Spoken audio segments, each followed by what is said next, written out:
জুলাই যোদ্ধা পরিচয় দেয়া তাহরিমা জামান সুরভির 2 দিনের রিমান্ড মঞ্জুর করেছে আদালত। সোমবার দুপুরে গাজীপুর সিনিয়র জুডিশিয়াল ম্যাজিস্ট্রেট 2 এর বিচারক শুনানি শেষে এ রিমান্ড মঞ্জুর করেন। কালিয়াকৈর থানার ভারপ্রাপ্ত কর্মকর্তা নাসির উদ্দিন জানান, গাজীপুরের কালিয়াকৈর থানার একটি মামলায় তাহরিমা ওয়ারেন্টভুক্ত আসামি ছিলেন। তাকে গ্রেফতার করে আদালতে হাজির করা হলে রিমান্ড মঞ্জুর করা হয়।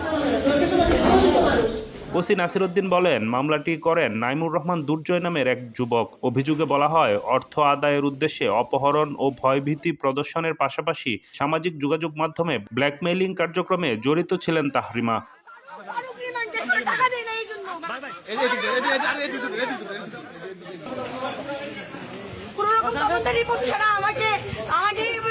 উকিলরা পর্যন্ত মেজাজ থেকে এই করে আসছে, আমার কোনো রকম তদন্তের রিপোর্ট ছাড়া আমাকে রিমান্ড